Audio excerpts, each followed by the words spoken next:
দেয়াল জুড়ে প্রাচীন শিল্পকর্ম, জমিদারি আগিনা আর নান্দনিক স্থাপত্য সব মিলিয়ে মনে হয়েছে যেন এই পথ দিয়ে হেঁটে আসবেন কোনো রাজবংশীয় জমিদার। বলছিলাম প্রায় 250 বছর আগের নাচঘর হিসেবে পরিচিত চট্টগ্রামের চন্দনপুরার ঐতিহাসিক শাহজালালার নাচঘরের কথা। শতাব্দীর পর শতাব্দী পেরিয়েও ভবনটি আজও ইতিহাসের সাক্ষী হয়ে দাঁড়িয়ে আছে।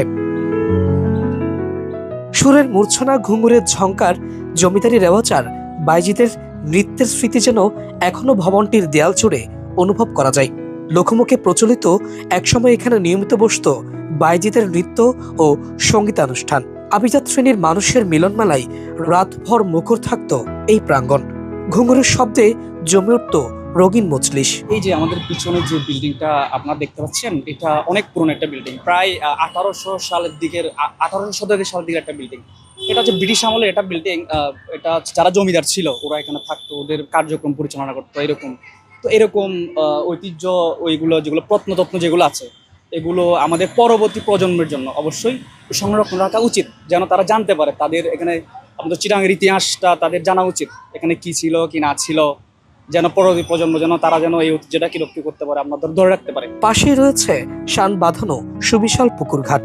যদিও পুকুরটি এখন বিলীন, তবুও এর অবশিষ্ট অংশ আজও জমিদারি ঐতিহ্য আভিজাত্যের জানান দেয়। এই জমিদার বাড়িটি সম্পর্কে এটিকে আমরা স্থানীয় ভাষায় আমরা এটাকে নাচঘর বলে জানি, এবং আমরা যতটুকু জানতে পেরেছি বা শুনতে পেরেছি এটি জমিদার কৃপা সারদা কৃপা লাল তিনি এটি প্রতিষ্ঠা করেছেন, এবং এটি সম্ভবত 1770 দশকের দিকে তিনি এটি প্রতিষ্ঠা করেন। এবং এই বাড়িটি যদি আপনি দেখেন যে চট্টগ্রাম শহরে এখন অনেক নামি দামি বড় বড় বিল্ডিং বা ভবন হচ্ছে, কিন্তু এই ভবনের মধ্যে একটি ভবন যেটি দাঁড়িয়ে আছে ঠিক মাঝখানে, এবং এটি দেখলে আপনার যে কোনো কারো মন ভালো হওয়ার মতো একটি বিষয়। ভবনটিতে রয়েছে মোট 14টি কক্ষ, যা নাচ, গান, অতিথি আপ্যায়ন এবং বিভিন্ন সাংস্কৃতিক আয়োজনের কাজে ব্যবহার হতো।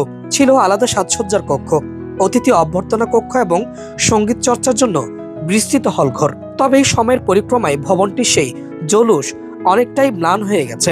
পুরনো জানালাগুলো ভেঙে পড়ছে, দেয়ালের পলস্তারা খসে পড়েছে অনেক আগেই, আর উপরের কাঠামোর বিভিন্ন অংশ জীর্ণশীর্ণ অবস্থায় পড়ে আছে। আপনি এখানে দেখেছেন যে আমরাও এখানে ঘুরতে আসি, একেবারেই বলা চলে যে হারিয়ে যাচ্ছে, ভবনগুলো ধসে পড়ছে, এরপরে এখানে ভিতরে অনেক কিছু ফেলে রাখা হয়েছে।